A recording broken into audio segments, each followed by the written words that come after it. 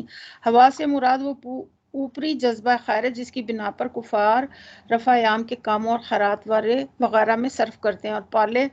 اور پالے سے مراد صحیح ایمان اور ضابطۂ خدا کی پیروی کا فقدان ہے.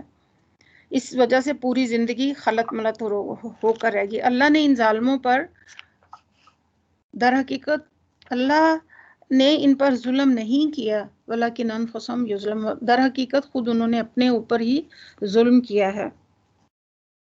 انسان نیک کاموں کو کیوں چھوڑتا ہے؟ مال اور اولاد رکاوٹ بنتے ہیں. پھر آگے اللہ تعالیٰ فرماتے ہیں کہ جو لوگ آخرت کو بھول کر اپنی ذمہ داری کو بھلا کر صرف مال کمانے میں مصروف رہتے ہیں، جو لوگ صرف دنیا کی زندگی کے لیے مال خرچ کرتے ہیں، رنگ رنگ کے کھانے، لباس اور جوتے خریدتے ہیں. کچھ لوگوں کو کپڑا بنانے کا کریز ہوتا ہے، کچھ کو کھانے کا اور کسی غریب پر خرچ کرنے کا شوق نہیں، کچھ پیسے جمع ہوئے سیر و تفریح پر لٹا دیے. یہ سارا مال صرف دنیا کی لذت میں خرچ ہو رہا ہے، آخرت میں آگے کچھ بھی ملنے والا نہیں. اللہ اور اس کے رسول نے ہمیں منع نہیں کیا کہ ہم اچھا لباس نہ پہنیں، بلکہ آپ صلی اللہ علیہ وسلم کی حدیث کا مفہوم ہے. آپ صلی اللہ علیہ وسلم نے فرمایا کہ کیا اللہ نے تمہیں مال نہیں دیا؟ ایک شخص آیا، اس کے بال بکھرے ہوئے تھے اور میلے کچیلے اس نے کپڑے پہنے ہوئے تھے، تو کہا کہ کیا تمہیں صابن میسر نہیں ہے؟ تو جو کچھ اللہ نے تمہیں مال دیا وہ تمہارے جسم پہ نظر بھی آنا چاہیے. یہ نہیں کہا کہ آپ کے پاس مال ہے تو سارا لٹا دو اور تم خود پھٹے ہوئے کپڑے پہنو. نہیں، ایسا نہیں کہا. آپ خود بھی پہنے اور اپنے مال میں دوسروں کو بھی حصہ دیں. یہ نہیں کہ جب ہم الماری کھول کے دیکھیں تو وارڈروب میں ہمیں سمجھ ہی نہ آئے کہ ہم کون سا جوڑا آج پہنیں، جبکہ بہت سے لوگ دنیا میں ایسے ہیں جو بغیر کپڑوں کے پھر رہے ہیں. اسی طرح گھر اتنے سارے ہوں، اتنی چھتیں ہوں اور ہم مزید چھت کے لیے خواہش کریں، جبکہ بہت سے لوگ دنیا میں بغیر چھت کے کھلے آسمان کے نیچے بیٹھے ہوئے، ہم ان کے بارے میں بھی سوچیں. تو پھر کیا ہے؟ مصائب اور ہلاکت کا سبب ہے اپنی جان پر ظلم کرنا. دنیا کی لذتوں کے لیے خرچ ہونے والا مال اسی دنیا میں رہ جائے گا. یا ایھا الذین آمنوا لا تتخذوا، اے لوگوں جو ایمان لے اپنی جماعت کے لوگوں کے سوا دوسروں کو اپنا رازدار نہ بناؤ. وہ تمہاری خرابی کے کسی موقع سے فائدہ اٹھانے میں نہیں چوکتے. یعنی مدینہ کے اطراف میں جو یہودی آباد ہے، ان کے ساتھ اوس و خزر کے لوگوں کی قدیم زمانے سے دوستی چلی آ رہی تھی. انفرادی طور پر ان قبیلوں کے افراد ان کے افراد سے دوستانہ تعلقات رکھتے تھے. انہی کے بارے میں یہاں پہ کہا جا رہا ہے کہ تم ان کے کسی بھی موقع سے اگر تم انہیں اپنا رازدار بناؤ گے تو وہ تمہارے ساتھ کوئی نہ کوئی خرابی کریں گے. تمہیں جس چیز سے نقصان پہنچے وہی ان کو محبوب ہے. ان کے دل کا بغض ان کے منہ سے نکل پڑتا ہے. آگے اللہ تعالیٰ فرماتے ہیں صدورہم، اور جو کچھ اپنے سینوں میں چھپائے ہوئے ان سے شدید تر ہے. ہم نے تمہیں ہاں انتم اولائی تحبونہم ولا یحبونکم وتؤمنون بالکتاب، ہم نے تمہیں صاف صاف ہدایات دے دی ہیں اگر تم عقل رکھتے ہو اور تو ان سے تعلق رکھنے میں احتیاط برتو گے. تم ان سے محبت رکھتے ہیں مگر وہ تم سے محبت نہیں رکھتے. تحبونہم ولا تحبونکم وتؤمنون بالکتاب کلہ، حالانکہ تم تمام کتاب آسمانی کو مانتے ہو. جب وہ تم سے ملتے ہیں تو کہتے ہیں کہ ہم بھی تمہارے رسول اور تمہاری کتاب کو مان لیا، مگر جب جدا ہوتے ہیں تو کیا کہتے ہیں؟ تمہارے خلاف ان کا غصہ اور غضب بھڑکا پڑا ہوتا ہے کہ وہ اپنی انگلیاں چبانے لگتے ہیں. ان سے کہہ دو کہ اپنے غصے میں آپ جل مرو، اللہ دلوں کے چھپے ہوئے راز تک جانتا ہے. پھر آگے اللہ تعالیٰ آیت نمبر 120 میں فرماتے تمہارا بھلا ہوتا تو ان کو برا معلوم ہوتا ہے، اور تم پر کوئی مصیبت آتی تو یہ خوش ہوتے، مگر ان کی کوئی تدبیر تمہارے خلاف کارگر نہیں ہو سکتی بشرطے کہ تم صبر سے کام لو. وَتَتَّقُوا لَا يَضُرُّكُمْ كَيْدُهُمْ شَيْئًا، اللہ سے ڈر کر کام کرتے رہو. ان اللہ بما تعملون محیط، جو کچھ تم کر رہے ہو اللہ اس پر حاوی ہے. یعنی دوسروں کی پریشانیوں پر خوش ہونے والے تو نہایت ہی گھٹیا لوگ ہوتے ہیں. قرآن کی روح سے دوسروں کی تکلیف پر خوش ہونا، دوسروں کی خوشی پر ناراض ہونا منافقت ہے. کہ کوئی اس طرح جو بہت ترقی کر رہا ہو اور ہم اس سے جلنا شروع ہو جائیں. اگر کوئی بدترین اخلاق حسد کا مظاہرہ کرے تو صبر اور تقوی اختیار کرے۔ صبر کیا ہے؟ ویسا رویہ اختیار نہیں کرنا جو دوسرے کرتے ہیں، اور دوسرا ہے تقوی، انسان کو روک لیتا ہے کسی بھی غلط کام سے۔ ایسے برے دوستوں سے پناہ مانگنی چاہیے اور دعا کرنی چاہیے کہ اللہ میں تیری پناہ طلب کرتا ہوں میرے برے پڑوسی سے، اور ایسے ساتھی سے جو مجھے بڑھاپے سے پہلے بوڑھا کر دے، اور ایسی اولاد سے جو مجھے آقا بن کر بیٹھے، اور ایسے مال سے جو میرے لیے باعث عذاب بن جائے، اور ایسے چال باز دوست سے جس کی آنکھیں مجھے دیکھ رہی ہوں اور جس کا دل میری نگرانی کرتا ہو، اگر وہ نیکی دیکھے تو اس کو دبا جائے اور جب برائی دیکھے تو اس کو نشر کرے۔ پھر آگے اللہ تعالیٰ آیت نمبر 121 میں فرماتے ہیں، یہاں سے اب پھر جو ہے جنگ احد کا تذکرہ چلتا ہے کہ اے نبی صلی اللہ علیہ وسلم، جنگ احد کے بعد یہ نازل ہوا واقعہ، اے نبی صلی اللہ علیہ وسلم مسلمانوں کے سامنے اس موقع کا ذکر کرو جب تم صبح سویرے اپنے گھر سے نکلے تھے اور احد کے میدان میں مسلمانوں کو جنگ کے لیے جا بجا اکٹھا کر رہے تھے۔ یہ شوال 3 ہجری کی ابتدا میں قریش مکہ تقریباً 3000 کا لشکر لے کر مدینہ پر حملہ، اور تعداد کی کثرت کے علاوہ ان کے پاس ساز و سامان بھی مسلمانوں کی بنسبت بہت زیادہ تھا، اور پھر وہ جنگ بدر کے انتقام کا شدید جوش بھی رکھتے تھے۔ تو یہ آیات اس وقت نازل ہوئیں۔ واللہ سمیع، اللہ ساری باتیں سنتا اور نہایت باخبر ہے۔ یعنی کہ یہاں سے پھر جنگ احد کا جو ہے واقعہ شروع ہوتا ہے کہ آپ یاد کرو صبح سویرے کے لیے نکلنا آپ صلی اللہ علیہ وسلم کا طریقہ، آج ہم نے وہ چھوڑ دیا اور کامیاب قوموں نے اپنا لیا۔ جنگ میں لوگوں کو متعین کرتے ہوئے کام کے ساتھ ساتھ دعائیں بھی مانگتے جا رہے تھے جنہیں اللہ تعالیٰ سن رہے تھے۔ اللہ تعالیٰ یہ کہتے ہیں واللہ سمیع علیم، مومن اسباب اختیار کر کے بھروسہ اور توکل اللہ رب العالمین پر کرتا ہے اور ساتھ ہی دعائیں مانگتا ہے۔ پھر یاد کرو آگے آیت نمبر 122 میں اللہ تعالیٰ فرماتے ہیں کہ یاد کرو جب تم میں سے 2 گروہ بزدلی دکھانے پر آمادہ ہو گئے تھے۔ ان 2 میں کون تھا؟ بنو حارثہ اور بنو سلمہ، یہ دونوں جو ہیں، اور عبداللہ بن ابی 700 ساتھیوں کو لے کر الگ ہو گیا، تو کچھ ایمان والوں کے دل بھی ڈر گئے اور ان کو تسلی دی جا رہی ہے، حالانکہ واللہ ولیہا وعلی اللہ فلیتوکل المؤمنون، اور اللہ ان کی مدد پر موجود تھا اور مومنوں کے لیے اللہ ہی پر بھروسہ رکھنا چاہیے۔ پھر آگے اللہ تعالیٰ آیت نمبر 123 میں فرماتے ہیں آخر اس سے پہلے جنگ بدر میں اللہ تمہاری مدد تو کر چکا ہے۔ اللہ تعالیٰ کی مدد اسی اعتبار سے آتی ہے نا جتنا ہمارا جذبہ ہوتا ہے، حالانکہ اس وقت تم بہت کمزور تھے، لہٰذا تم کو چاہیے کہ اللہ کی ناشکری سے بچو۔ امید ہے کہ تم شکر گزار بنو گے۔ یاد کرو جب تم، پھر آگے اگلی آیت میں اللہ تعالیٰ فرماتے ہیں کہ یاد کرو جب تم مومنوں کو کہہ رہے تھے کیا تمہارے لیے یہ بات کافی نہیں کہ اللہ 3000 فرشتے اتار کر تمہاری مدد کر رہا ہے۔ مسلمانوں نے جب دیکھا کہ ایک طرف دشمن 3000 ہے اور ہمارے 1000 میں سے بھی 300 چلا گئی تو ان کے دل ٹوٹنے لگے۔ اس وقت آپ صلی اللہ علیہ وسلم نے ان سے یہ الفاظ کہے کہ بے شک اگر تم صبر کرو اور اللہ سے ڈرتے ہوئے کام کرو تو جس آن دشمن تمہارے اوپر چڑھیں گے اسی آن تمہارا رب 3000 نہیں 5000 صاحب نشان فرشتوں سے تمہاری مدد کرے گا۔ پھر آگے اللہ تعالیٰ فرماتے ہیں یہ بات اللہ نے تمہیں اس لیے بتا دی ہے کہ تم خوش ہو جاؤ اور تمہارے دل مطمئن ہو جائیں۔ فتح نصرت جو کچھ بھی ہے اللہ کی طرف سے ہے جو بڑی قوت والا اور دانا اور بینا ہے۔ پھر آگے اللہ تعالیٰ فرماتے ہیں آیت نمبر 127 میں اور یہ وہ مدد تمہیں اس لیے دے گا تاکہ کفر کی راہ چلنے والوں کا ایک بازو کاٹ دیا جائے یا ان کو ایسی ذلیل شکست دے کہ وہ نامرادی کے ساتھ پسپا ہو جائیں۔ پھر آگے اللہ تعالیٰ فرماتے ہیں آیت نمبر 128 میں اے نبی صلی اللہ علیہ وسلم فیصلے کے اختیارات میں تمہارا کوئی حصہ نہیں، اللہ کو اختیار ہے چاہے انہیں معاف کرے یا سزا دے، کیونکہ وہ ظالم ہے۔ زمین اور آسمانوں میں جو کچھ ہے اس کا مالک اللہ ہے، جس کو چاہے بخش دے اور جس کو چاہے عذاب دے۔ واللہ غفور الرحیم، وہ معاف کرنے والا اور غفور الرحیم ہے۔ پھر آگے آیت نمبر 29 میں اللہ تعالیٰ آیت نمبر 130 میں فرماتے ہیں یا ایھا الذین آمنوا لا تاکلوا الربا، اے لوگو جو ایمان لائے ہو یہ بڑھتا اور چڑھتا سود نہ کھاؤ، چھوڑ دو، اللہ سے ڈرو۔ لعلکم تفلحون، امید ہے کہ تم فلاح پاؤ گے۔ اس آگ سے بچو جو کافروں نے کے لیے مہیا کی گئی، اور اللہ اور رسول کا حکم مان لو جو کافروں کے لیے مہیا کی گئی ہے۔ پھر آگے فرمایا اور اللہ اور رسول کا حکم مان لو، توقع کہ تم پر رحم کیا جائے گا۔ آیت نمبر 132 ہے رحمت اور بخشش کیسے آتی؟ اللہ اور اس کے رسول کی اطاعت میں۔